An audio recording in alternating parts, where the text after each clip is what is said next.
NFL fans all across the country and across the world?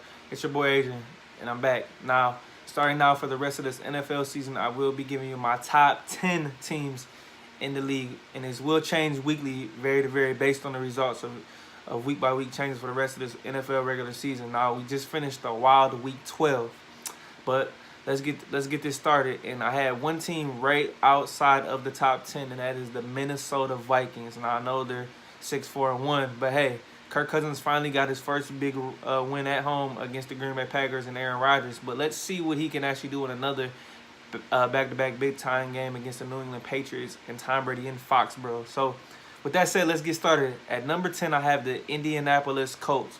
Who would have thought the Colts would be sitting at 6-5? They started the season off 1-5. Andrew Luck missed last season, and man, they had a hell of a draft with Quentin Nelson as their top pick. They're gonna have the defensive rookie of the year in Darius Leonard, and also Andrew Luck has had 8 straight games of 3 touchdown passes or more, and that is tied for the second longest streak in NFL history. Now I didn't see the Colts doing this, but they're making a run, and I think next year will be a big year for them. But Andrew Luck is leading them, and I think he is number 2 in the MVP race. Hands down, he is guiding them. They're averaging over 34 points a game. Now, he doesn't even have a number 2 receiver. It's just T.Y. Hilton and the rest of the guys, Chester Rogers and Jack Doyle, who just injured his kidney. But the Colts are on the up and coming, and Andrew Luck is getting a lot of protection, and that is a revamped offensive line. So I am impressed with the Colts and what Frank Wright has did since that call where they went for it on 4th down and didn't get it against the Texans earlier in the season. Now, the Colts are going to make a push for that last wild card spot in the AFC. We'll see. We got a lot of football left to play. So, hey, we'll see. At number 9, we got one of the teams in the league I hate the most, and that is the Dallas Cowboys. Now, we all know they haven't won a Super Bowl since 1995 when they beat my Pittsburgh Steelers. But, hey, that's neither here nor there. Now, they're 6-5 on a 3-game winning streak, and when they started off in Philadelphia beating the Eagles. Now, they got a big game starting week 13 against the New Orleans Saints, who have the best record in the league. And they're playing at home on Thursday night. Now, let's see. The key to Dallas is they can only win one way, and that is feed Zeke. Let him eat. Now, they are 5-1 when Zeke gets 100-plus yards. Feed him. That means 25-plus touches. I don't trust Dak Prescott. I just think he's dinking Dak. Now, he's performed a lot better since they acquired Amari Cooper when they gave him a first-round pick from the Oakland Raiders. He's looked a little better, and Cole Beasley, Michael Gallup, and the rest of the tight ends and the offensive line can do their job. But Dallas needs to feed Zeke the ball and win with time of possession. They're not a quick strike offense. I'm still not impressed. But what I am impressed with is their defense. They got 2 of the top young linebackers in the game, and Leighton Vander Esch, the rookie out of Boise State, who I am highly impressed with, and Jalen Smith finally playing great from Notre Dame. Now, the defense is great with DeMarcus Lawrence, Randy Gregory, but hey, the offense I don't trust, and I think New Orleans is going to beat them by at least 14 points. And the NFC East is wide open, and I still give Philadelphia a slight edge over Dallas. But they get to play each other next week, too, in Week 14. But let's see how Week 13 works out for Dallas. Now, for my number 8 team, we got a team who just finished Week 12 out last night, and that was the Houston Texans. Now, the Houston Texans started the season off 0-3. Now, did we see them coming back and making 8 straight victories? No, I didn't. I know their schedule hasn't been the toughest, but last night they dominated on Monday Night Football at home against the Tennessee Titans, who have one of the best defenses in the league, and they just flat out embarrassed them, rushing for over 200 yards. And even Lamar Miller's coming on with a 97-yard rush touchdown last night. Deshaun Watson's looking pretty good off the play action. He's looking fully healthy finally last year after tearing his ACL. And let's not forget, they got Demarius Thomas after Will Fuller went down with a torn ACL. And let's not forget, Houston's defense is 6th in the league in sacks. Now, it's a lot better, and they should be in the top 3, in my opinion, with Jadeveon Clowney, J.J. Watt, Covington. They got some nice pieces. They got some nice pieces on defense, and I'm pretty impressed with them. But let's see. They're gonna win that. They're gonna win the AFC South. No problems, in my opinion. They are a scary team, and I think they can make some noise in the playoffs. But let's see. The schedule is not too tough for them, but they will win the AFC South. Now let's go into my number 17 in this power ranks, and that is the Chicago Bears. Now, coming into the season, I didn't see Chicago being as good as they would be. Now, right before the season started, they acquired Khalil Mack, one of the best defensive players in the league, and he has been ranking havoc. The Bears are 2nd in the league against the run. And hey, Pro Football Focus season has their top 8 players on their roster on the defensive side of the ball with Akeem Hicks, Roquan Smith, Kyle Fuller, Eddie Jackson, Amos, you name it. They are loaded. Leonard Floyd, they are loaded on the defensive side of the ball. Now they got a great offensive-minded head coach and Matt Nagy, who they acquired from Kansas City in the offseason.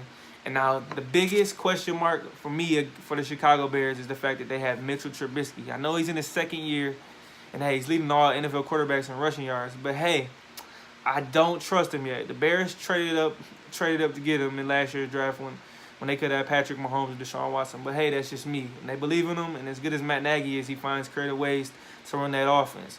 Now, but if the Bears are a dangerous team, and they will win the NFC North. Now, I don't know if teams want to come to Chicago and play in the cold because it gets tough. But hey, in 2 weeks, they will be playing the Los Angeles Rams at home on Sunday Night Football. So that will be, I think, one of the biggest games of the year to determine what it's going to be like. But the Bears are a dangerous team and not to be played with. And as crazy as it is and how hard it is to play defense in the league at this time in the NFL with the way the offense is set up, the Bears are a dangerous team, and they can make some noise. Now let's go to my number 6 team, and that is the Los Angeles Chargers. It's still weird saying that. Now they're 8-3. I know you're thinking, why do I have them at number 6? But hey, they just lost Melvin Gordon, probably for the rest of the regular season with a grade 2 MCL sprain. He's over 31% of their offense. Now he'll be out for a few weeks, and we'll see what happens with that. But they don't have a trio of wide receivers and still have Antonio Gates. They got Keenan Allen, Tyrell Williams, and Mike Williams, no one pick out last year out of Clemson. And you have the old trash target Phillip Rivers, who gets it done. And he also tied the NFL record with Ryan Tannehill with 25 completions in a game. Now they will make some noise in the playoffs. Let's see. They play my Steelers on Sunday Night Football. But let's see. I have one of the most talented rosters in the league with Joey Bosa and Melvin Ingram on the defensive side of the ball, and one of my favorite rookies in Derwin James, safety out of Florida State, and one of the best corners in the league in Casey Hayward. I'm going to keep them as number 6 for now, and we'll see how everything goes in Pittsburgh, but I'm still picking my Steelers. That said, let's go to number 5, and the team I hate the most after the Cowboys, and that is the New England Patriots. They have been to 7 straight AFC championship games, and they just lull you to sleep. They're not exciting, nothing. Tom Brady just does what he does, and Bill Belichick finds a way. Tom Brady's numbers aren't great this year, but hey, they're running the ball a lot better with Sony Michel, James White at the backfield. No, Gronk hasn't been healthy. The defense is a bender, don't break defense, but I can never count Tom Brady and Bill Belichick out. Now, my Steelers get to play them in a couple weeks, and that's going to be a huge, important game for seeding in the playoffs, because right now the Patriots have the 2 seed, and I need Patriots not to have a 2-seed or home field advantage at all, because they cannot go on the road and beat Kansas City, I feel like, or anybody else on the road. It's tough for Tom Brady. Most of his successes come at home, and as great as he is, I don't want to see him get any extra home field advantage in the playoffs.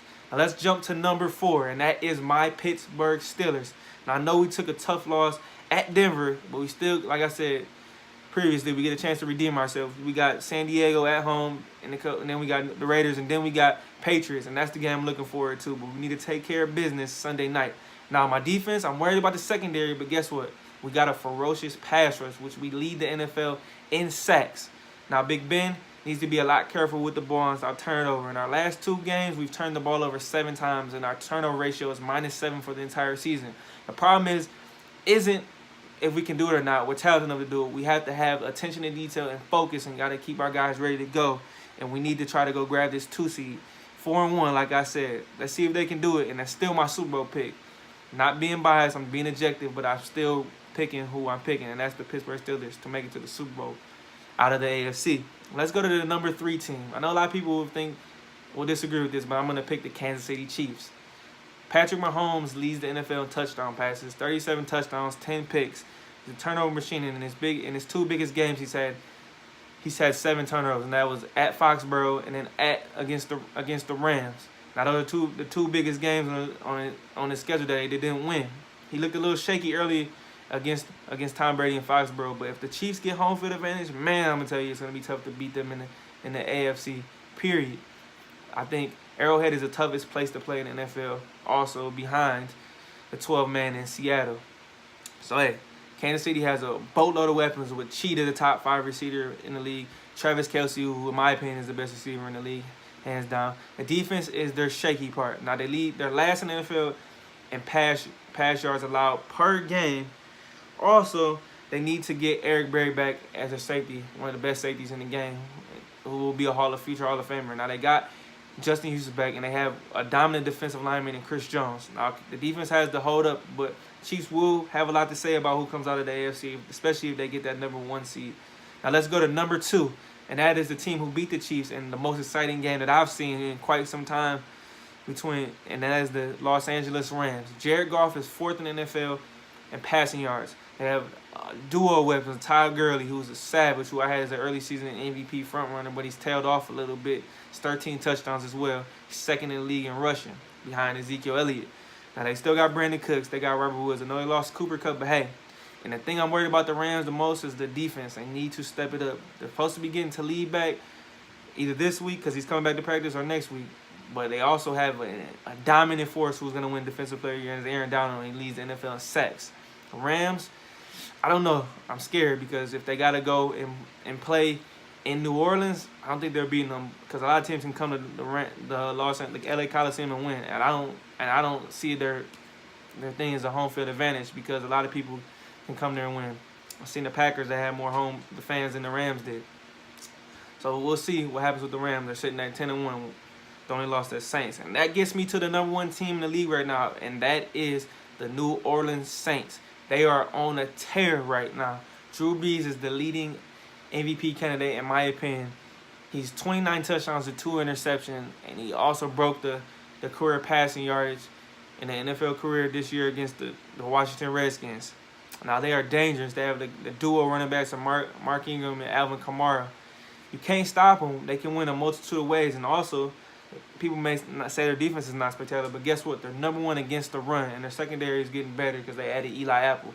Now, let's say this. If they went out and they get the #1 seed in the NFC, they're going to the Super Bowl. Nobody's going into New Orleans and beating them in that dome. It's raucous. I've seen it. It's nuts. So, hey, those are my power rankings through Week 12. I'll be back for Week 13 as well, too. If you got anything to say about it, you already know where to hit. So hit that subscribe button, comment below. I'm out.